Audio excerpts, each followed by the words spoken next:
Assalomu alaykum, hurmatli kuzatuvchilar. Bugun yana bir juda ham qiziqarli bir keysni sizlar bilan razbor qilamiz. Ya'ni buni qiziqarli jihati shundaki, juda ham ko'pchilik bemorlarimizda uchraydigan va ko'p savollari bo'ladigan qandli diabet yoki sahrli diabet bemorlariga implantatsiya jarayoni qo'ysa bo'ladimi, yo'qmi, qanaqa holatlar bor va bunaqa bemorlar qanaqa o'zini tutadi, shu kabi savollarga bugun mana shunday bitta keys bilan javob berishga qaror qildik. Mana shu bemorimizga, ya'ni 50 yoshdan oshgan hoji onamiz, sahrli diabetlari bor bo'lgan hoji onamiz biz yuqori pastki jag'lariga totalniy implantatsiya va ustiga sun'iy qoplamalarni qo'yib berganmiz. Mana shu keysni bugun sizlar bilan razbor qilamiz.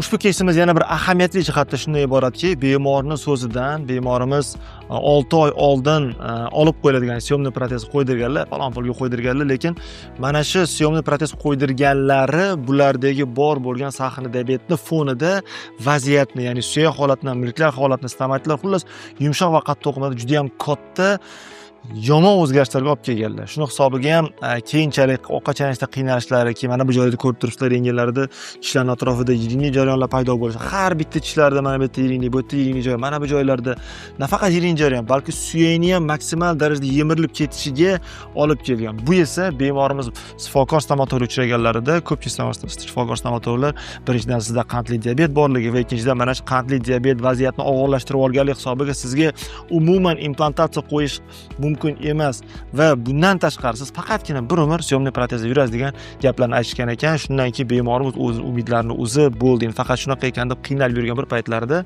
bizni klinika Ristom klinikasini uchratib qolib, mana shu konsultatsiyaga keldilar va konsultatsiya jarayonida biz vaziyatni ochiq-oydin ularga ko'rsatib, tushuntirib berdik va shundan keyin biz ushbu muammoni dalillarga asoslanib, ya'ni dunyo standartlaridan kelib chiqqan holatda yechishga qaror qildik. Keling endi bunday bemorlarda og'iz bo'shlig'ida qanday holatligini ham ko'rib o'tamiz. Ko'rib turganingizdek, mana bu og'iz ichi holati bor yo'g'i bir nechtagina tishlari qolgan, lekin mana shu bir nechta tishlar ham atroflarida yiringli jarayonlar borligi, milklarda, ayniqsa ko'p holatlarda bunday bemorlarimizda milklarda yallig'lanish holatlari ko'p bo'lishi, mana bu yerda yiringli holatlar bo'lishi va sun'iy qoplamalar, ko'rib turganingizda hammasi sun'iy qoplamalar bo'lgan, faqat bu yerda milklar qochgan hisobiga yiringli holatlar va ayniqsa mana bu holatlarda juda ham ko'p og'izdan yiringli holat noxush hidni keltirib chiqarishi bemorimiz yana ham haligi nima deydi, odamlar oldida o'zlarini noqulay his qilishlariga olib kelgan. Shu holatda yana qolgan holatlarni ko'rishimiz mumkin.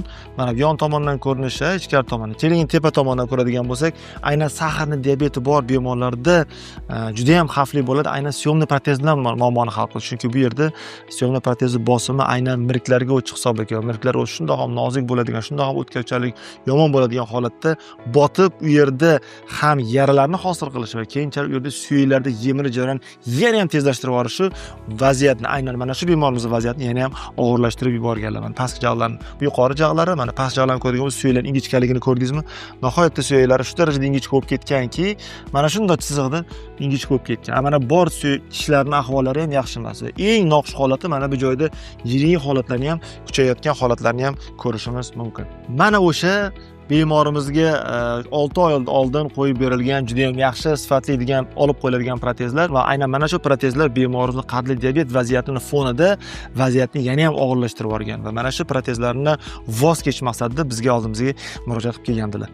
O'sha vaziyatdan kelib chiqib, bemorimizni suyaklarini yaxshilab o'rgangan holatda, ya'ni 3D ni o'rganish juda ham muhim hisoblanadi. Bundan tashqari ularni analizlari, ya'ni sahrli diabeti bor bo'lgan bemorlarda boshqa xil analizlar, ya'ni chuqurroq, ya'ni glikemik nazoratlarni ham o'rganib chiqiladi va mana shu glikozillangan gemoglobin holatini o'rgangan holatda hammasini hisobga olgan holatda bemorimizga nechta implant qo'yishini reja qilganmiz va mana shu holatni hozir ko'rib turibsiz. Biz yuqori jag'larga 6 ta va past jag'larga 6 ta va burchak ostida qo'yganmiz va jag'larda suyaklar nihoyatda ingichka bo'lgan hisobiga yo'g'i indisk kalsiy implantlarni qo'yganimizda eng muhimi biz oldi soha tishlariga implantimiz bitishi jarayonida sun'iy qoplama, ya'ni vaqtinchalik qoplamalar qo'yib, ya'ni bitish jarayonidan bemorimiz tishsiz qolib ketmasliklari uchun bir hafta 10 kun ichida koronkalarni ham taqib qo'yganmiz. Ya'ni bemorimiz shu vaziyatda bemalol qo'rqmasdan implantimiz bitish jarayonida ham tishsiz qolib ketmasdan bemalol yumshoq ovqatlarni yeb va eng muhimi odamlar oldida bemalol estetik yurish imkoniyatiga ega bo'ldilar. Demak, bemorimizga implantlarni o'z o'rniga to'g'ri o'rnatib olganimizdan keyin ma'lum bir protokollar asosida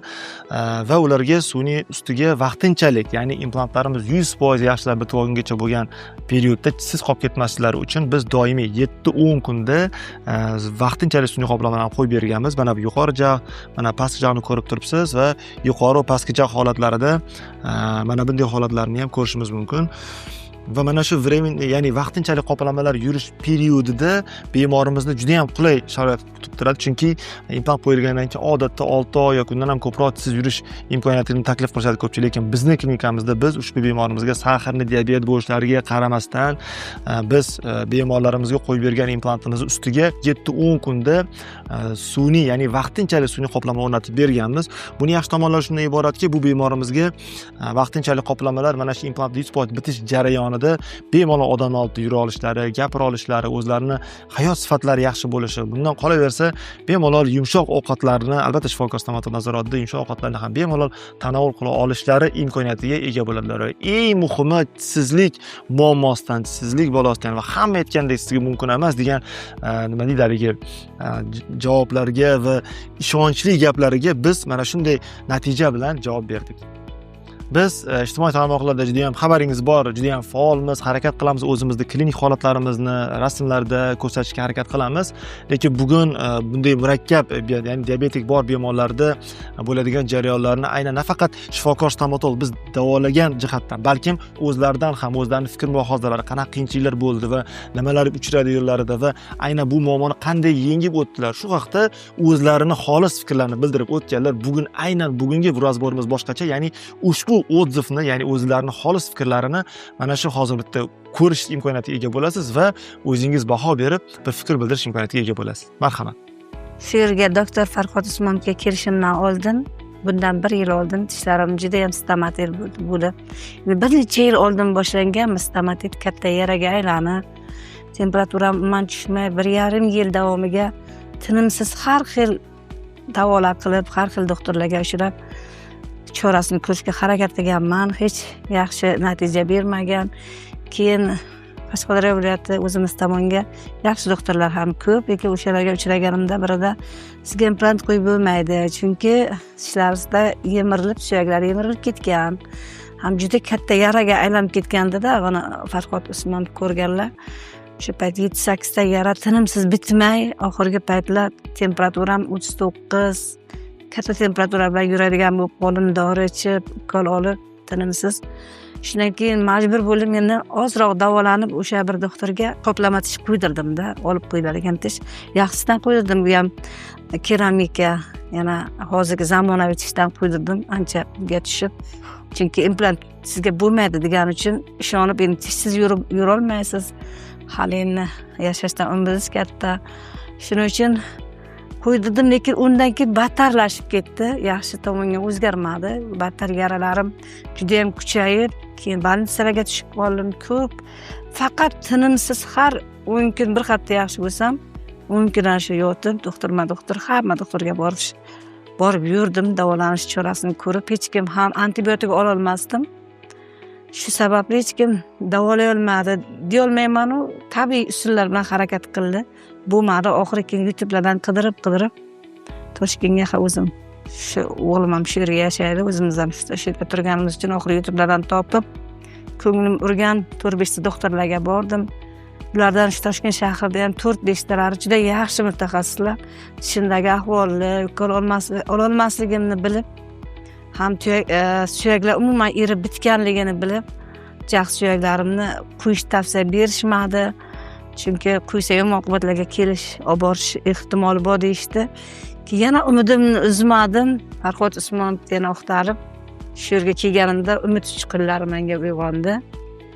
U kishi harakat qilamiz, avval Xudodan, lekin biz shunga harakat qilib qo'yib beramiz dedilar. Nodirjon doktor, hozir familiyalarini eslolmay qoldim.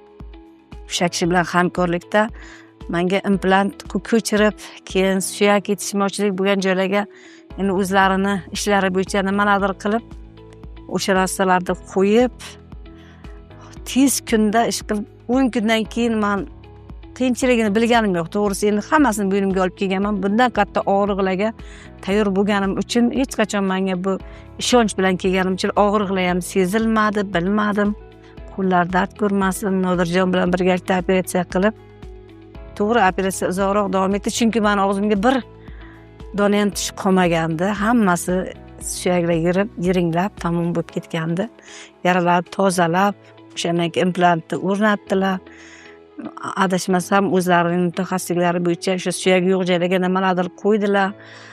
Xullas kalom, Xudoga shukr, 12 ta implant, yuqoriga 6 ta, pastga 6 ta implant qo'yildi. Yaxshi. Choklar 10 kunga kelsam natija juda zo'r. To'g'ri, og'riqlar ozgina, u men yara bo'lgandagi oldingi 2 yil qiynalib yurganimda, ko'p yil qiynalib yurgandagi og'riqlar oldiga hech nima emasdi. O'tib ketdi, men ukol dori ham qilganim yo'q. Oddiygina ibuklin og'izlarimni doktor aytganlari kabi chayqab turdim. Xudoga ming qatla shukr. Hammasi osonlikcha 10 kunga to'liq bitdi. Doktor ham xursand bo'ldilar. Men ulardan juda ham minnatdorman.